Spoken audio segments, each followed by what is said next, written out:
दो चीजें यहाँ पर हैं नहीं साहब, मैं एक आपसे ये जानना चाहूंगा कि जब भी कोई ज़ाहिर है कोई डील होती है या ज़ाहिर है लॉक हो जाती है कि हाँ जी ठीक है, तो बात तो वही आती है कि जी कोई CBMs होते हैं, उससे पहले कोई ऐसी दोनों तरफ से ऐसे यानी कि मेजर्स लिए जाते हैं जिससे ये लगता है कि हाँ जी डील हो गई है। तो आपके ख्याल में पिछले कुछ अरसे में ऐसे CBMs आपको चाहे अनअनाउंस्ड हो ना, कहा ना गए हों, हुए हैं जिसकी बुनियाद पर आपको ये लग रहा है कि इस बात का इम्कान है कि शायद कोई डील हो गई है और वो जो है वो अपने कारकुनान का माइंड मेकअप कर रही हैं? अब मैं आपको छोटी एक स्टोरी बनाता हूं। अगर ये वाकयात हो जाए तो उसकी स्टोरी को आप उसके बाद इसमें रखें। ठीक।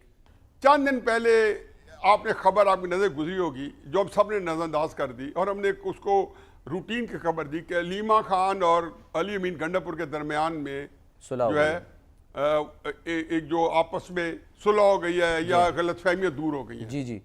अलीमा खान ने फिर पता चला अलीमा खान पहली दफा पार्टी की मीटिंग के अंदर है। ठीक है, अब ये चलते आए, अब ये उसी का तसलसल है। आज अलीमी गंडापुर का और गौहर साहब का और सबका इकट्ठे होकर अलीमा बीबी से प्रेस कॉन्फ्रेंस कराना। अब हुआ क्या, इमरान खान साहब ने 8 महीने पिछले 9 महीने अपनी बहन के जरिए जो नैरेटिव आम किया, जो कुछ लोगों के सामने लेके आए, वो ये लेके आए कि जी हमने हर बुरा भला, जैसे आपने देखा कि उनके फील्ड मार्शल बनने पे भी उन्होंने बहुत ही एक बताया कि इमरान खान साहब बड़े सिख पाए हैं, बड़े तलमला चुके हैं और कहते हैं बादशाह बन जाइए। और फिर 2 दिन बाद वो भी उन्होंने उसमें से भी उससे पीछे हट गई, बल्कि वहां से जब अदालत को जेल से जब वो पहुंची अदालत तक, तो ये फिक्रा उनकी पूरी गुफ्तगू में से ये गायब था। अब ये मैं तो इन चीजों को ज्यादा इंपॉर्टेंट है, ये बड़े क्रिटिकल पॉइंट है। दूसरा, जब अब ये सारे आ गए, वो अली अमीन गंडापुर जो मुझे पता है कि अलीमा खान इनको समझती है कि ये एस्टेब्लिशमेंट के जो है प्लांटेड लोग हैं, सबको ये एस्टेब्लिशमेंट का समझती है। उमर अयूब साहब को ये अलीमा खान जो है उनको समझती होंगी, गौर साहब को यही समझती होंगी, या उनका इजहार भी करते रहती है इशारतन करातन जो कि ये लोग कौन है। आज सबका इकट्ठे होना, तो वो अपने बुनियादी तौर पे मुझे या आपको या पाकिस्तान के उन लोगों को कन्विंस नहीं करे जो इमरान खान से मुखालिफ है। वो अपने वर्कर्स को आज लोगों ने ज़हनी तौर पर तैयार किया है।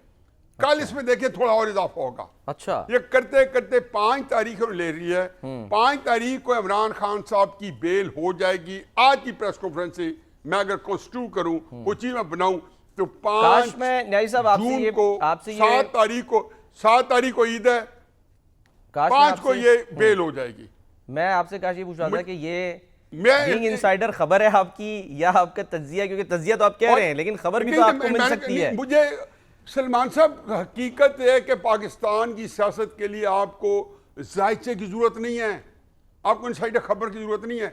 कई दफा मुझे लोग कहते हैं कि ये खबर आपकी दुरुस्त नहीं है, हमारे पास खबर है। मैं कहता हूँ आप सही कहते होंगे, लेकिन आप जब इसको एक्सरसाइज करेंगे तो आप नहीं कर पाएंगे, क्योंकि अमलन एक्सरसाइज ये होगी। क्योंकि आप देखें, एक पॉलिटिकल एज एन एनालिस्ट अगर मैं यही एनालिसिस नहीं कर सकता हूं कि हालात किधर खड़े हैं, आज इस प्रेस कॉन्फ्रेंस से मैं अगर अपनी कहानी नहीं बना पा रहा हूं, मैं इतना बड़ा क्राउड जिनके अंदर, जिसको कहना चाहिए कि एक आपस में क्या कहते हैं, इतनी शदीद लड़ाई है सबकी, या इनके अंदर इतना इंटरनल फ्यूड है, जो इंटरनल स्ट्राइव तरीके से तितर बितर नजर आती थी, आज ऐसे खड़े थे जैसे कोई यकीन आनो कि कॉमरेडशिप की एक आला तरीन मिसाल थी। अच्छा। ये सारी चीजें अब उन्होंने क्या किया होगा, इमरान खान साहब ने कहा होगा कि देखो तुम अलीमों को अब ऑन बोर्ड करो।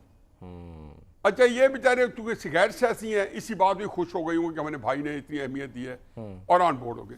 अच्छा। अब वो बात के मुर्शद जो था, हाँ, वो भी ठीक कह रहा था और मुर्शद ये भी ठीक कह रहे थे। आप जैसे तरीक इंसाफ के बारे में आपने हमेशा एक अमूमी रवैया देखा। जी हाँ। मेरा ख्याल है कि इमरान खान साहब और अलीमा साहब ने कहा कि आप हमसे क्या चाहते हैं, 2 साल से मेरा भाई अंदर है, मासूम है, कतई नजर उसके कि अलकादर ट्रस्ट की ज़मीनें और फिर बहरिया का बनाना, 190 मिलियन पाउंड का बनाना, वो तो कहता है कि जाने तो न जाने, गुली न जाने, बाग तो सारा जाने हैं। पता नहीं ये कितना मासूम बनते हैं, उसको छोड़, उस बहस में भी नहीं पढ़ते कि कौन सा केस कैसा है, कौन सा केस कैसा है। मैंने कल कहा था, और मैं पिछले कई महीनों से कह रहा हूँ टीवी प्रोग्राम में, कि जनरल फैज हमीद साहब का जब तक मामला सामने नहीं आता, समझो इमरान खान साहब से मामला तय हो रहा है। अच्छा, मेरे लिए जो टेस्ट था वो ये था कि जिस दिन जनरल फैज हमीद का कहेंगे कि जी जनरल फैज हमीद जो है उनके बारे में सजा अनाउंस हो गई है और उनको जो है इमरान खान साहब के खिलाफ वो अपना एक अपना सारा जो जो जो पूरा पिछली कारकर्दगी है उसमें इमरान खान साहब की शराकतदारी है उन्हें बता दी है, तो समझें कि डायलॉग जो अली अमीन गंडापुर के, गौर साहब के, इन लोगों के हो रहे थे, जो इनकी मुफाहमती टीम है, तो ये समझे कि वो ख़त्म हो गए और मुखामसी टीम को कहेंगे कि अब आप आओ और आप जो है इसको निपटो। अब ये सारी बातें थी, र्यूमर्स भी उड़ रही थी कि खान साहब ने कहा जी अली अमीन गंडापुर जो है वो असेंबली डिसॉल्व कर दी है, वो सारे थी जिसमें मुझे लगता है कि ये सिर्फ एक ऑप्टिक्स क्रिएट कर रहे थे, एक माहौल क्रिएट कर रहे थे। फिर नियाजी साहब, लेकिन सर फिर एक बात ध्यान में रखें कि आपको ये नहीं मिलेगा कि अगर देखो नवाज शरीफ साहब ने डील की हो, इमरान खान साहब डील करें, बेनजीर साहब 86 में डील करके आई हैं, कुछ भी करें डील को डील ही समझा जाएगा। और पाकिस्तान की एस्टेब्लिशमेंट से ये कहना कि जी वो कोई घाटे का सौदा करेगी और वो भी तब जबकि उनका सूरज निस्फ नहार पे है। इस वक्त पाकिस्तान की फौज जितनी पॉपुलर है और ये अच्छी बात हुई है। मैं तो ये कहता था कि भाई पोजीशन ऑफ स्ट्रेंथ से करो, मैं तो बार बार कहता था पोजीशन ऑफ स्ट्रेंथ की जो है वो नहीं सब बिल्कुल आप सही कह रहे हैं। बिल्कुल ये कह के उसने हौसला शिकनी हो रही होगी उससे इमरान खान साहब की